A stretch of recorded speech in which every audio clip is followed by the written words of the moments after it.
जीवाजीगंज थाना क्षेत्र के मंगलनाथ मार्ग पर संचालित नव मानस नशा मुक्ति केंद्र एक युवक की मौत के बाद विवादों के घेरे में आ गया है।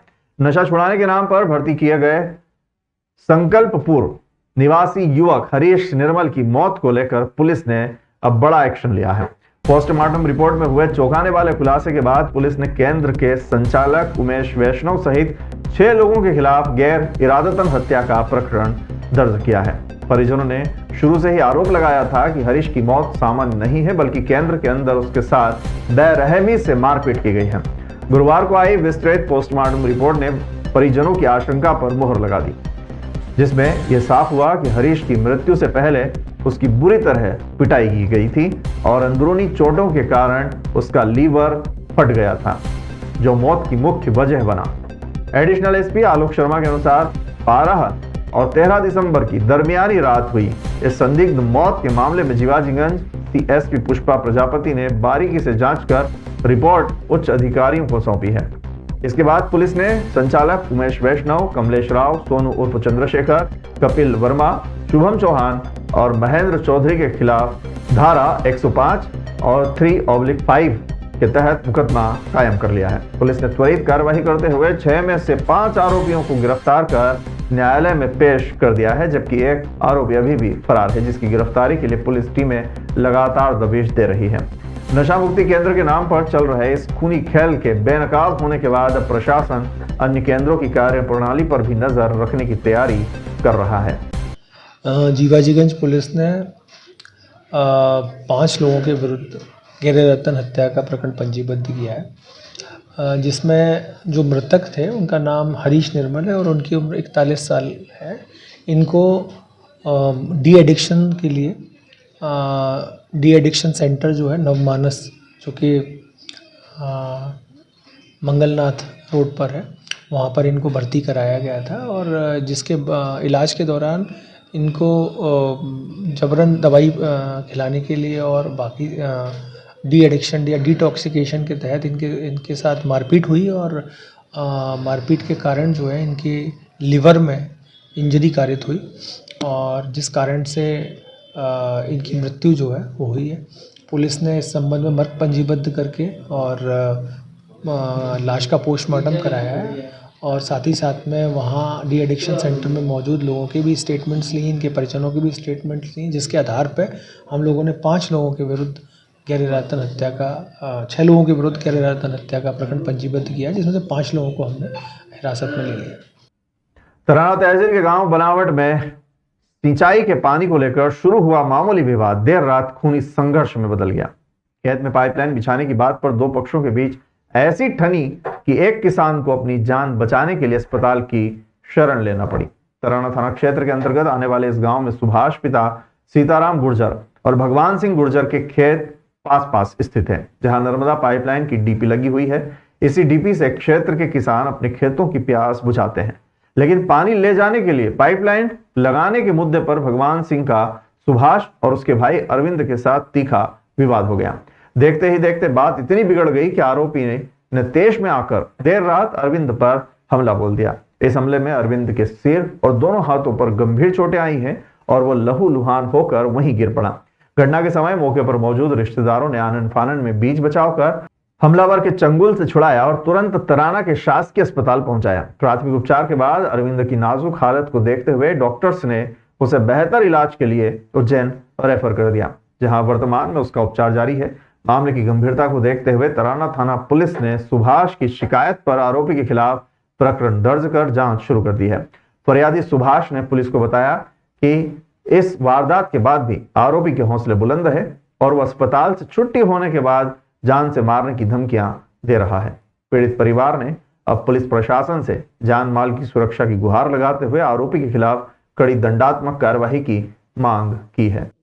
मेरे खेत पे ट्रैक्टर चल रहे थे मुरम के, मेरे यहीं ज़मीन पे, वहाँ से मैं नाइट को निकल रहा था तो इसके मकान के पास से रास्ता है निकलने का, तो वहाँ इसने रास्ते से निकला, मैं थोड़ा सा आगे गया, पीछे से लटकी मार दी गेट में से निकल के और लट मार दी सर में और मेरे हाथ में अकेला था, गिर गया गाड़ी पे, बेहोश कर दिया। तो गाँव वालों ने उठा के घर पे लाए, घर से तराना लाए, हॉस्पिटल में एडमिट नहीं किया, उज्जैन रेफर कर दिया।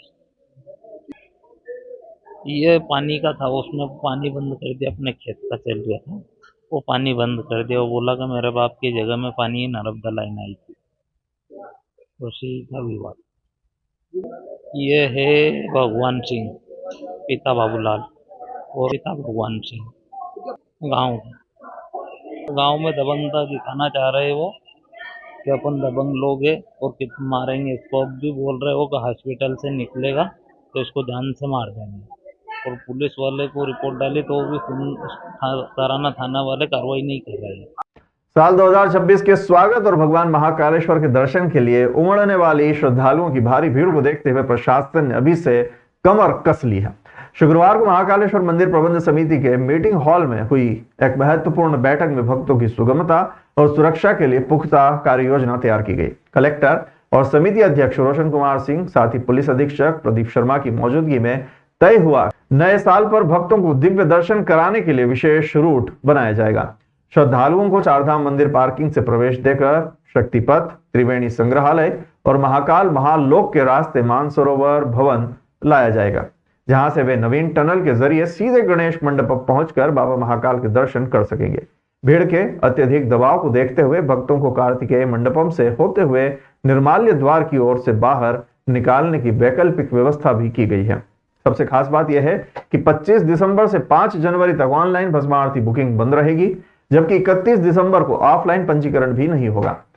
इसके बदले आम श्रद्धालुओं के लिए कार्तिकेय मंडपम से चलित भस्म आरती दर्शन की व्यवस्था की जाएगी, जो तड़के सुबह 4:15 बजे से शुरू होगी। मंदिर प्रशासक प्रथम कौशिक ने बताया कि भक्तों की सुविधाओं का पूरा ध्यान रखते हुए जूता स्टैंड, पेयजल और चिकित्सा शिविरों का जाल बिछाया जाएगा।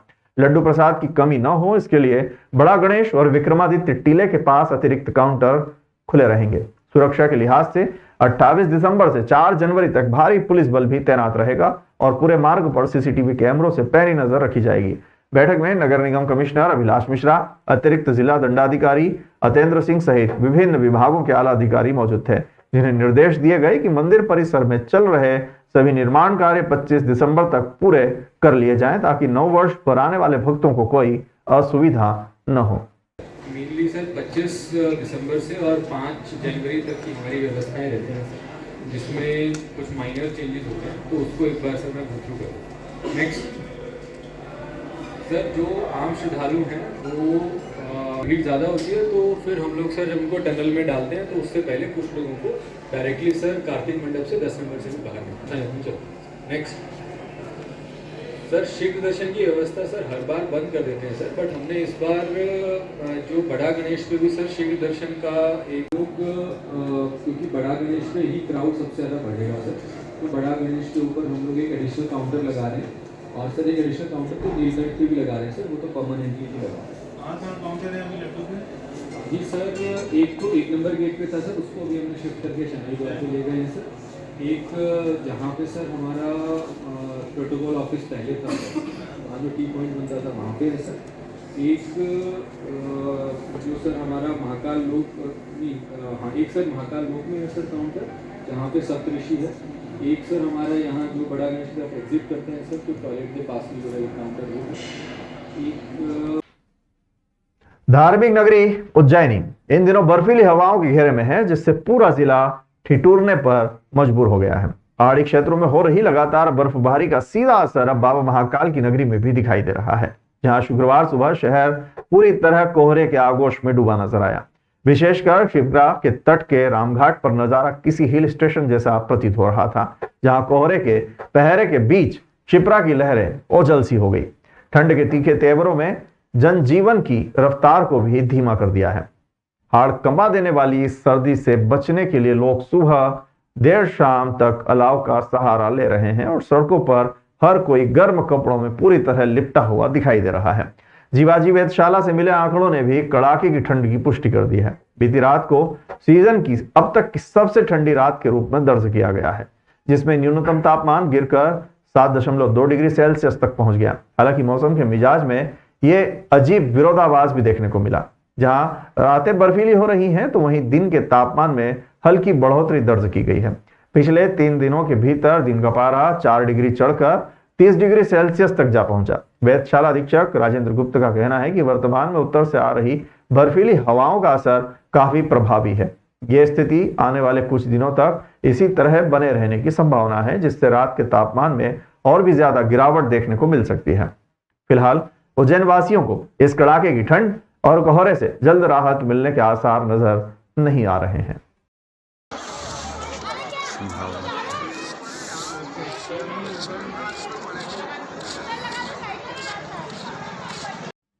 तहसील घटिया के ग्राम खलाना में स्थित प्राचीन हनुमान मंदिर में बुधवार रात को हुई एक अवांछनीय घटना ने गांव के सांप्रदायिक सौहार्द पर सवालिया निशान लगा दिए हैं। आरोप है कि 17 दिसंबर की रात लगभग 12 बजे कुछ अज्ञात असामाजिक तत्वों ने मंदिर परिसर में मांस के टुकड़े फेंक कर आस्था को चोट पहुंचाने की कोशिश की। मामले की सूचना मिलते ही पुलिस सक्रिय तो हुई, लेकिन अब पुलिस की कार्रवाई को लेकर ही विवाद खड़ा हो गया है। ग्रामवासियों और विशेष रूप से मुस्लिम समाज के प्रतिनिधियों का आरोप है कि भैरवगढ़ थाना पुलिस ने इस गंभीर मामले की निष्पक्ष जांच किए बिना ही गांव में चिकन की दुकान चलाने वाले 2 लोगों को हिरासत में लेकर उन पर केस दर्ज कर लिया है। समाज का कहना है कि पुलिस ने गांव के अन्य लोगों से कोई पूछताछ नहीं की और न ही घटना के पुख्ता साक्ष्य जुटाए, बल्कि केवल शक के आधार पर निर्दोषों को निशाना बनाया जा रहा है ताकि एक विशेष समुदाय की छवि धूमिल की जा सके। वहाँ पे कुछ 3-4 ऐसे लोग हैं जो दिन भर धार्मिक भावनाएं भड़का के वो लड़ाई करवाने के उसमें रहते हैं। हमेशा भैरवगढ़ पुलिस जो है दबाव में आके उनके कहने पे कहीं ना कहीं एक वर्ग विशेष के खिलाफ में FIR बिना जांच करे कर देती है। कई मामले आए, पहले कई मुहर्रम का जुलूस निकला तो उन लोगों ने गुलाल फेंका, समाज के लोगों ने यहाँ से ज्ञापन वगैरह दिया, लेकिन पुलिस ने कोई कार्रवाई नहीं की। इससे पहले किसी के झूठे नाम लिखवा दिए, कोई कार्रवाई नहीं की। कल इतना गंभीर मामला आया है, परसों रात को उन्हीं लोगों ने यह रिपोर्ट करी है कि बजरंगबली जी के मंदिर के अंदर किसी ने चिकन फेंक दिया। बहुत ही गंभीर मामला है। पुलिस की गंभीरता इस मामले से नजर आती है कि पुलिस ने अगर ऐसी रिपोर्ट किसी ने करी है कि मंदिर के अंदर चिकन फेंक दिया तो पुलिस को जांच करना थी, और अगर जांच में सत्यता पाई जाती तो बड़ी FIR ऐसे लोगों के खिलाफ करना थी। लेकिन पुलिस ने ढाका छापा क्यों करा? अगर गलत थे तो क्यों उन्होंने सिर्फ 151 लगा के और बेगुनाहों को अंदर भेज दिया? ये मेरा सवाल है ये कि भाई अगर मंदिर के अंदर किसी ने चिकन फेंका तो पुलिस ने जांच क्यों नहीं करी? मेरी मांग है मीडिया के माध्यम से कि ऐसे TI को सस्पेंड करना चाहिए जो इतने गंभीर अपराध में खाली 151 में वो कर रहा है। जांच होना चाहिए किसने मंदिर के अंदर चिकन फेंका। इस घटना के बाद गांव में तनाव का माहौल है और निष्पक्ष जांच की मांग जोर पकड़ रही है। मुस्लिम समाज के लोगों ने वरिष्ठ पुलिस अधिकारियों से गुहार लगाई है कि पूर्व में भी गांव का माहौल बिगाड़ने की कोशिश हुई है, जिसमें मस्जिद पर गुलाल उड़ाने जैसी घटनाएं शामिल हैं, लेकिन तब उचित कार्रवाई नहीं हुई। समाज का तर्क है कि कुछ असामाजिक तत्व जानबूझकर गांव की शांति भंग करने के लिए इस तरह की साजिशें रच रहे हैं और पुलिस असली दोषियों तक पहुंचने के बजाय निर्दोषों को फंसा रही है। ग्रामीणों ने पुलिस अधीक्षक कार्यालय में शिकायत दर्ज कराते हुए मांग की है कि पूरे प्रकरण की सूक्ष्मता से जांच की जाए और CCTV फुटेज और अन्य तकनीकी साक्ष्यों के आधार पर वास्तविक अपराधियों को बेनकाब किया जाए, ताकि गांव में आपसी भाईचारा बना रहे और किसी भी निर्दोष को बिना वजह सजा न भुगतनी पड़े। लोग आए हैं, सभी पूरे गांव के लोग आए हैं जी, और हमने शिकायत करी, कोई आवेदन दिया, किसी ने शिकायत करी थी तो उस पर इनका कहना है कि जाँच नहीं हुई है, तो ज्ञापन दिया, इसके आधार पर जांच करवा के और कार्रवाई करवाएंगे। जो गलत है तो उनके खिलाफ होगी, सही है तो जो भी विधिवत कार्रवाई होगी नियमानुसार करवाएंगे। कार्तिक चौक स्थित दक्षिण मुखी वीर हनुमान मंदिर में हनुमान अष्टमी का पर्व बड़ी धूमधाम और श्रद्धा के साथ मनाया गया। वीर हनुमान भक्त मंडल के तत्वावधान में आयोजित इस महोत्सव में भगवान वीर हनुमान जी महाराज का बेहद खास और आकर्षक श्रृंगार किया गया, जिसने हर श्रद्धालु का मन मोह लिया। इस बार बाबा हनुमान ने सिंधिया राजवंश की पारंपरिक वेशभूषा धारण कर भक्तों को दर्शन दिए। जरी और मखमली वस्त्रों से तैयार यह दिव्य पोशाक शहर के भावेश विश्वकर्मा ने तैयार की थी, जिसे पहनकर जब पवन पुत्र फूल बंगले में विराजे तो पूरा मंदिर परिसर जयकारों से गूंज उठा। मालीपुरा के सोनू भैया द्वारा सजाए गए मनमोहक फूल बंगले के बीच भगवान को 56 भोग लगाया गया और 5 ढोल की थाप के साथ भव्य महाआरती संपन्न हुई। पूजन का विधान मदन ने पूर्ण कराया। धार्मिक अनुष्ठानों की इस कड़ी में अखंड रामायण पाठ, भजन संध्या और हवन पूजन के आयोजन हुए, जिसने पूरे वातावरण को भक्तिमय बना दिया। मंदिर के मुख्य पुजारी जस्सू गुरु, नीलेश गुरु और कृष्णा गुरु ने बताया कि उत्सव के समापन पर आयोजित विशाल भंडारे में लगभग 2000 भक्तों ने बड़े चाव से प्रसादी ग्रहण की। साथ ही मंदिर आने वाले सभी श्रद्धालुओं को सुरक्षा कवच के रूप में रक्षा सूत्र भी वितरित किए गए। इस गरिमामय आयोजन में महामंडलेश्वर ज्ञानदास जी महाराज, क्षेत्र पंडा समिति अध्यक्ष राजेश त्रिवेदी, सुरेंद्र चतुर्वेदी, रामकथा प्रवक्ता सुलभ शांतु गुरु, रमन त्रिवेदी, लोकेंद्र व्यास, दीपक शर्मा, पीयूष चतुर्वेदी, सुधीर चतुर्वेदी, मनोज गोस्वामी, पत्रकार अर्जुन सिंह चंदेल, विवेक चौरसिया, राहुल कटारिया, जगदीश परमार, समाज सेवी प्रवीण पंड्या, अशोक अग्रवाल, दिनेश रावल, गिरीश शास्त्री और नंदिनी निर्मल गुरु जोशी सहित कई गणमान्य नागरिक शामिल थे। अतिथियों का स्वागत राजेंद्र बंसल, मनोज दुबे, संजय शर्मा, सहदेव शर्मा, सौरभ गुप्ता, लखन गुप्ता, अक्षत गुप्ता सहित महिला मंडल की संतोष शर्मा, मोनिका शर्मा, रिमझिम शर्मा और पूजा शर्मा ने उत्साहपूर्वक किया।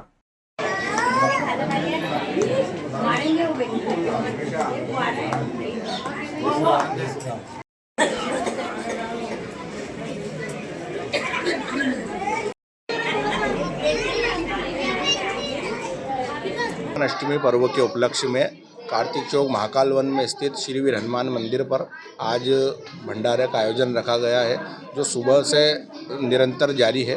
सुबह 201 साधु संतों का भोजन हुआ, उसके बाद बटुक ब्राह्मणों का भोजन हुआ और दोपहर में भक्तों का जो भंडारा शुरू हुआ, तो ये रात तक निरंतर जारी रहेगा। ये प्राचीन दक्षिणमुखी स्वयंभू वीर हनुमान मंदिर है। यहाँ पर हनुमान जी महाराज की 200 वर्ष पुरानी प्रतिमा है और स्वयंभू है, प्रतिष्ठित नहीं करी। काले पाषाण की मूर्ति है और विष्णु वाकणकर जी ने भी इनका शोध करा था और महाकाल वन क्षेत्र में ये है। आसपास 84 महादेव यहाँ पर विराजमान हैं और दक्षिणमुखी हनुमान जी का बड़ा महत्व बताया गया है धर्म में, शास्त्र में। इनके दर्शन पूजन से मनोकामनाएं पूर्ण होती हैं।